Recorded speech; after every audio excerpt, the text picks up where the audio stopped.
Olha, primeiro eu diria que talvez uma das coisas que possa ajudar a educação no Brasil é a gente parar de ter tanta expectativa com relação ao que ela pode fazer.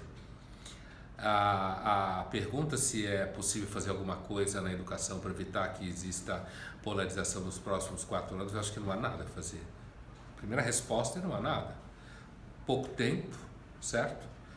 A questão da polarização em política já foi descrito por literatura especializada que as pessoas, quando discutem política, discutam para brigar mesmo. Ninguém, essa coisa de discutir política por atingir, sei lá, um diálogo e uma consciência política, isso é fetiche. As pessoas, quando vão discutir política, quem gosta de discutir política, normalmente já está motivado por alguma ideia anterior.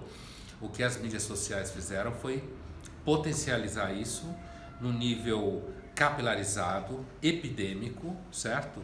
Porque todo mundo começou a falar. E por isso criou esse fenômeno da polarização agora. Então não acho que a educação pode fazer muita coisa, não. Muito menos em 4 anos, talvez em 400.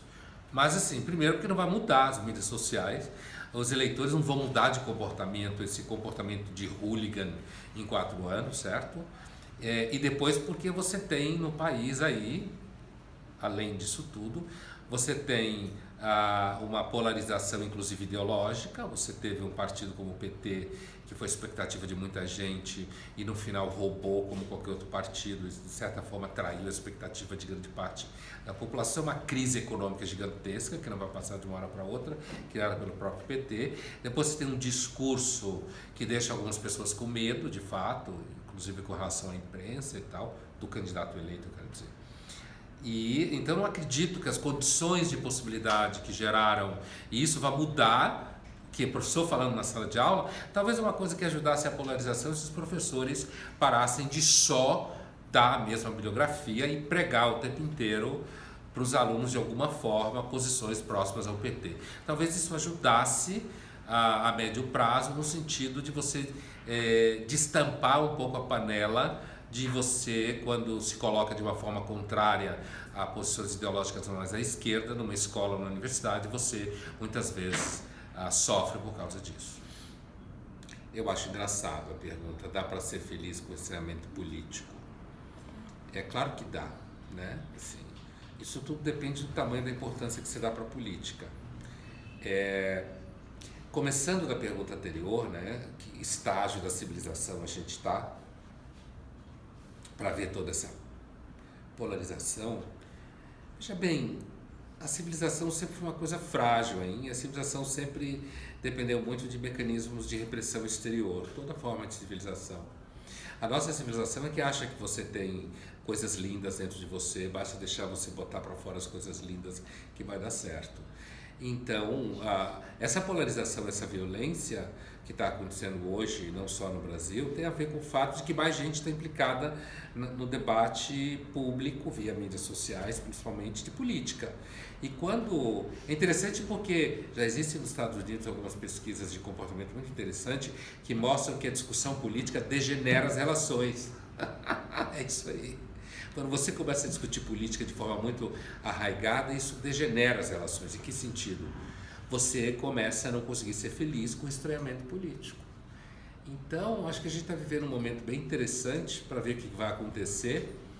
As belas almas provavelmente vão entrar em surto, porque essa polarização, ela não tende, do pé que as coisas estão, ela não tende a passar. No caso do Brasil especificamente, em que você agora tem um grupo aguerrido mais à direita, e nunca teve, e uma esquerda extremamente arrogante, que nunca faz autocrítica, que se acha representante do bem, e do outro lado uma direita raivosa, que saiu do armário, né, com vontade de sangue. Então não acredito que vai passar tão cedo, não. Também não acho que isso vai acabar a humanidade, tá? A humanidade passou pela Segunda Guerra Mundial e várias outras guerras e não acabou. Agora, você pode ter aí transformações, o padrão de representação política na democracia, regimes mais populistas, você pode ter regimes que destruam os pesos e contrapesos, como o PT apostava que ia conseguir se fosse eleito, ou o próprio Bolsonaro pode fazer, talvez. Então, acho que pode haver transformações, mas não o fim da civilização. Olha, eu acho que os brasileiros adoram o Estado porque quando você é dependente do Estado, isso ajuda você a ser meio preguiçoso, né?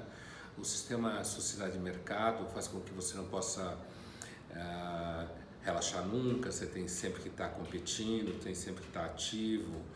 E o discurso do assistencialismo que o brasileiro tem ajuda inclusive a esses líderes assistencialistas a terem os pobres e os dependentes na mão.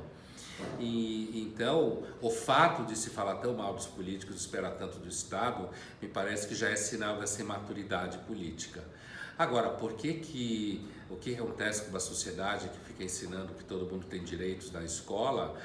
Tem uma análise de um filósofo holandês muito interessante sobre isso, que diz assim: a psicologia de quem pede direitos é normalmente uma psicologia de quem terceiriza a responsabilidade e capitaliza todos os bons resultados das coisas. Então, alguém que fica pedindo direitos é alguém que normalmente não gosta de assumir responsabilidade.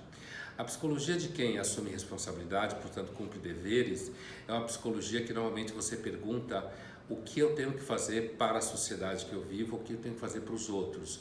A psicologia de quem pede direitos é uma psicologia que normalmente se pergunta o que os outros têm que fazer para mim.